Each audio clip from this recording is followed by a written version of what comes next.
Todo mundo conhece a história bíblica de Sodoma e Gomorra, descrita no capítulo 19 do livro de Gênesis. Segundo a Bíblia, Sodoma e Gomorra foram destruídas por Deus com fogo e enxofre, devido aos frequentes e crescentes atos imorais cometidos pelos habitantes desses locais, ou seja, pecados em excesso, assassinatos, falta de hospitalidade e, principalmente, perversão sexual. Inclusive é daí que vem o termo sodomita. Até hoje, ninguém sabe afirmar com certeza se Sodoma e Gomorra foram mesmo lugares reais ou se são apenas mitos. Não existe nenhuma evidência absoluta que confirme sua existência, mas existem vários estudos sérios e teorias envolvendo esses locais. Um grupo de arqueólogos da Universidade de Trinity Southwest, do Novo México, liderados pelo arqueólogo Steve Collins, afirmam ter encontrado a cidade de Sodoma após 12 anos escavando a região do Monte Tal el-Haman, na Jordânia. A equipe comparou os objetos encontrados naquele sítio arqueológico com o das outras ruínas do entorno que datam da mesma época. E eles não tiveram dúvidas de que se tratava da lendária cidade bíblica. A afirmação de que a cidade de Sodoma ficava realmente nessa região é muito debatida no campo arqueológico, portanto não se pode afirmar com certeza que era ali, mas é o local mais plausível. Muitos ainda afirmam que esse lugar não passa de um mito, mas vale eu lembrar aqui que muitas outras cidades, presentes em livros sagrados e lendas, já foram consideradas míticas e no fim foram encontradas de fato por arqueólogos. A mais conhecida dessas cidades é Troia, que foi descoberta no século XIX. Até então, acreditava-se que se tratava apenas de uma cidade mítica, uma lenda criada por Homero, com elementos fantasiosos e mitológicos. Mas, se a gente retira os fatores mitológicos das histórias que envolvem esses locais, que obviamente são inseridos ali de acordo com as crenças e a mentalidade da época, e foca apenas no local físico, eles podem muito bem ter existido. Na época, o Heinrich Schliemann, que foi o arqueólogo que encontrou Troia, era considerado um louco. Hoje, ele é tido como um dos mais importantes arqueólogos. E existem inúmeros outros lugares que já foram considerados míticos e depois foram encontrados. Eu falei mais sobre isso no vídeo sobre Atlântida e Lemúria, que faz parte dessa mesma série. Eu recomendo que quem não assistiu aquele vídeo, assista. Quem é novo no canal, chegou agora, ou mesmo quem já é inscrito há algum tempo, mas nunca viu aquele vídeo, veja porque ele é muito bom.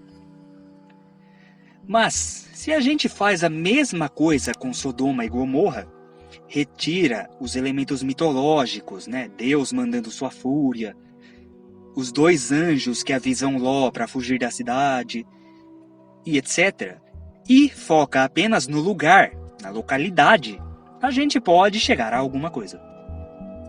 A expressão Sodoma e Gomorra, na realidade, não se aplica apenas a 2 lugares, mas sim a 5 cidades-estado do Vale de Sidim, no Mar Morto, também conhecido como Mar Salgado.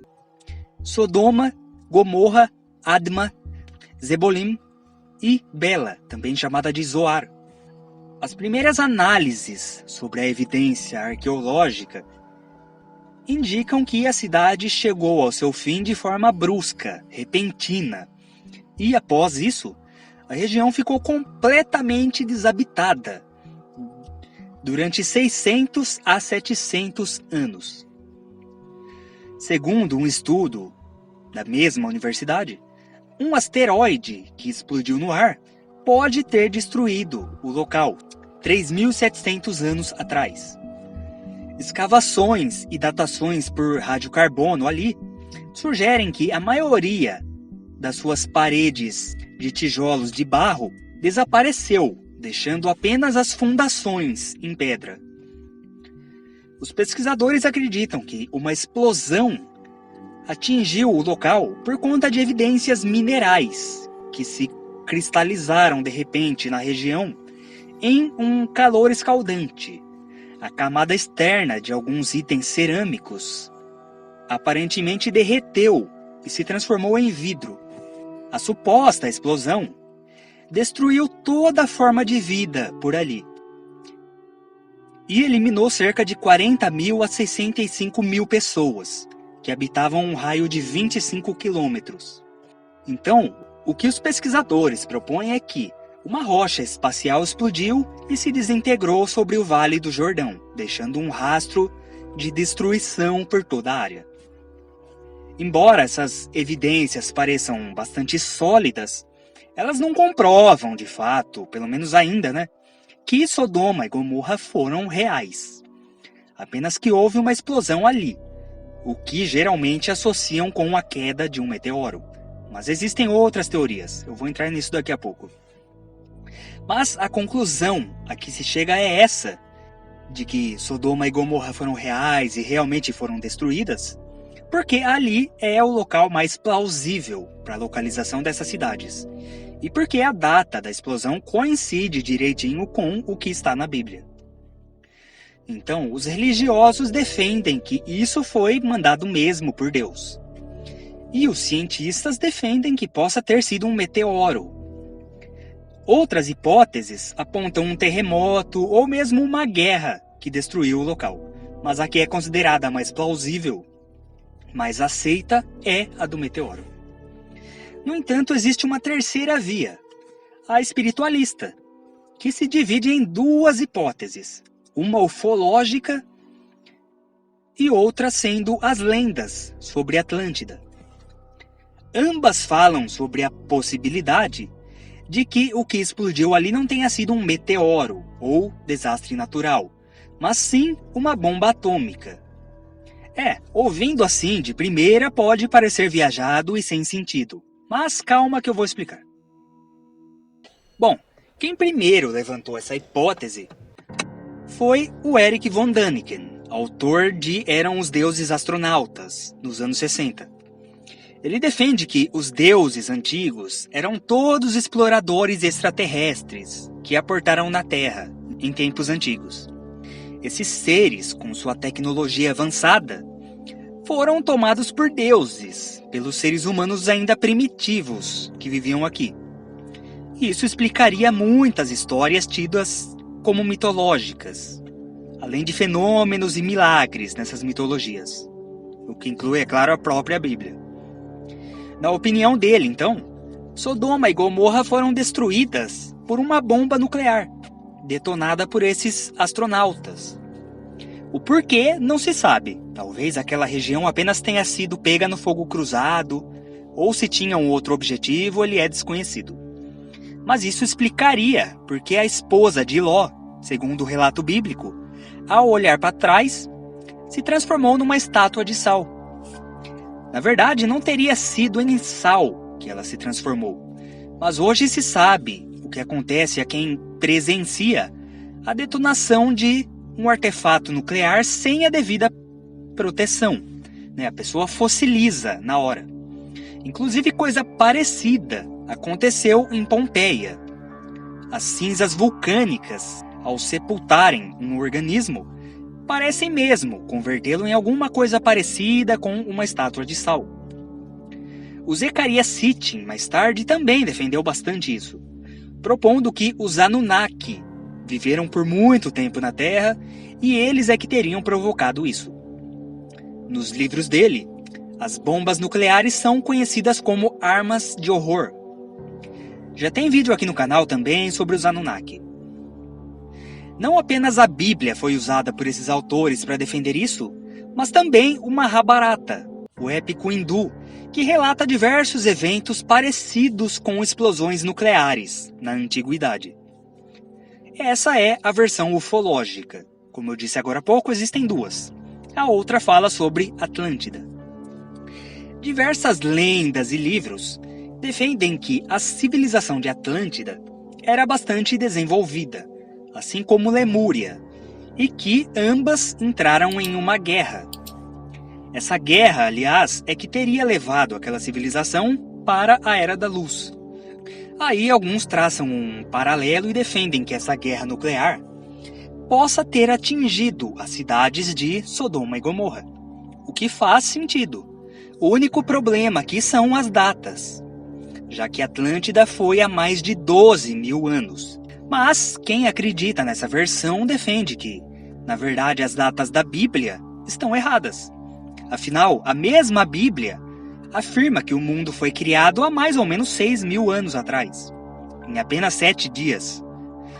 Além de outras datações que não batem com a historiografia oficial. O período do Êxodo, por exemplo, no Egito, não pode ser confirmado por documentos egípcios. Tampouco existem registros sobre a escravidão dos hebreus ali, sabe?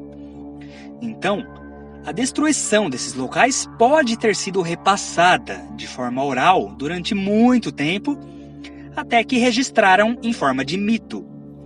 Ou podia ter algum registro escrito, secreto, talvez nos arquivos babilônicos, vindo dos sumérios, que muitos apontam como sendo remanescentes dos Atlantes, quem sabe.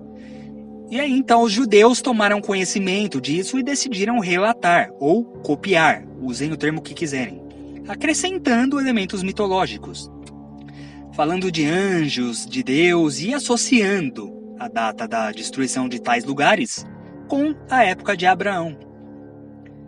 Embora a datação por carbono bata com a época da Bíblia, erros nas datações por carbono são comuns, existem aos montes. Então, ou talvez, quem sabe, até tenha sido feita alguma alteração proposital por algum fanático religioso tentando validar suas crenças. Quem sabe? Tudo é possível. Então a gente tem essas duas versões espiritualistas, Uma defendida por alguns ufólogos, de que extraterrestres, os Anunnaki ou outros, lançaram bombas atômicas naquela região. Ou a versão de que, na realidade, isso aconteceu na época de Atlântida, muito antes do que é relatado. E por erros de datação ou apropriação de textos, passaram a dizer que foi na época de Abraão. Obviamente que ambos, cientistas e religiosos, caem de pau em cima disso. Consideram como algo sem lógica, fantasioso, no caso dos cientistas, ou uma blasfêmia, no caso dos religiosos, Não, foi Deus e pronto. O que nem faz tanto sentido, porque Deus mandar algo assim, só porque uma cidade estava se afundando em pecados, é algo que beira o absurdo. Inclusive a Ruth Graham, esposa do famoso pastor americano Billy Graham, disse uma vez que se Deus não castigar os Estados Unidos, por questão da sua decadência moral, ele terá de pedir perdão para Sodoma e Gomorra. Então, apesar do desprezo de ambos os grupos, a hipótese de explosão nuclear é apenas uma crença, uma possibilidade, bem recente até, já que essa história bíblica data de milhares de anos. E a gente só tem conhecimento sobre o que é uma bomba atômica há pouco mais de 70 anos. De qualquer forma, uma grande coincidência é que, naquelas regiões, encontra-se um alto nível de radiação. Hoje, sabe-se que a água das fontes que cercam o Mar Morto são contaminadas por radioatividade, que segundo o artigo A Cura de Josué e o Milagre de Eliseu, publicado na The Palestine Exploration Quarterly, é forte o bastante para provocar a esterilidade e outras enfermidades em homens e animais que a ingeriram por muitos anos seguidos. A tradição árabe também diz que saem tantos gases venenosos do lago que os pássaros não podem voar sobre ele, pois morreriam antes de chegar ao outro lado. Outras evidências que sustentam a possibilidade de explosão nuclear são o próprio relato bíblico, onde é dito que Abraão, ao acordar, olhou para Sodoma e Gomorra e para toda a terra da Campina e viu que a fumaça da terra subia como a de uma grande fornalha. E também o fato dos 2 anjos, que poderiam muito bem ser espíritos ou deuses astronautas ou qualquer coisa nesse sentido, mandarem o Ló ir com a sua família para as montanhas. E isso pode ser comparado com um método bem conhecido para se proteger de um ataque nuclear, uma vez que o poder nuclear não atinge grandes altitudes. Outra evidência seria o próprio deserto do Saara. O Saara, antes de ser um deserto, era uma área muito verde, e isso não é teoria, nem crença espiritualista, a própria ciência comprova isso. E segundo alguns, essa explosão teria criado uma nuvem de fumaça que afetou toda aquela região do globo. O Saara, o próprio Egito e até mesmo o Oriente Médio. Claro que não se pode provar nada disso, mas esse vídeo fala sobre crenças e possibilidades. O objetivo dele não é fazer nenhuma afirmação, apenas levar ao questionamento mesmo. Também existem relatos de que o Ahnenerbe, uma organização nazista responsável por pesquisas antropológicas e arqueológicas durante o Terceiro Reich, encontrou objetos voadores no Afeganistão, que seriam protótipos de um disco voador Atlante. E também, durante uma exploração do subsolo russo e chinês em 1927, encontraram rastros de uma exposição a ataque nuclear muito antiga e nunca antes detectada. Isso foi antes dos Estados Unidos começarem a desenvolver suas primeiras bombas atômicas. Certas camadas dos sedimentos foram vitrificadas atomicamente 15 mil anos atrás, coincidentemente na Era Atlante. E o mesmo fenômeno pode ser observado hoje nos locais de testes nucleares. E também pode ser observado no local apontado pelos arqueólogos como sendo Sodoma. Eu também já tenho vídeo sobre isso aqui no canal, de que os nazistas tinham uma organização para pesquisas arqueológicas e que eles buscavam por artefatos sagrados, como a Arca da Aliança e o Santo Graal, entre outros. Também o Zecharia Sitchin, no livro As Guerras de Deuses e Homens, diz que, abre aspas, a cicatriz que essa destruição deixou na Terra pode ser vista até hoje. É uma vasta cicatriz, tão imensa que só pode ser vista por inteiro do céu. Por isso sua existência só foi revelada no mundo recentemente, quando os satélites começaram a fotografar a Terra do espaço. Essa é uma marca para a qual nenhum cientista encontra explicação. Fecha aspas. Em referência ao que eu citei agora há pouco, sobre a área do Saara e do Oriente Médio. E também ele diz que o preto não é uma cor natural da península do Sinai, porque ali predominam a brancura do calcário e os tons avermelhados do arenito, que podem chegar ao marrom escuro, mas jamais ao preto, pois este só é encontrado na natureza quando existe o basalto, que não ocorre naquela área. No entanto, ali, na parte norte e noroeste da enigmática cicatriz, o solo é preto. Essa cor é provocada por milhares de pedacinhos de rocha enegrecida que se espalham pela área. Bom, existem inúmeras evidências em várias regiões do nosso planeta de que algo muito violento aconteceu no passado distante e desconhecido, mas que a humanidade atualmente não faz a mínima ideia do que tenha sido. E você, acredita no quê? Que foi mesmo Deus quem destruiu esses locais?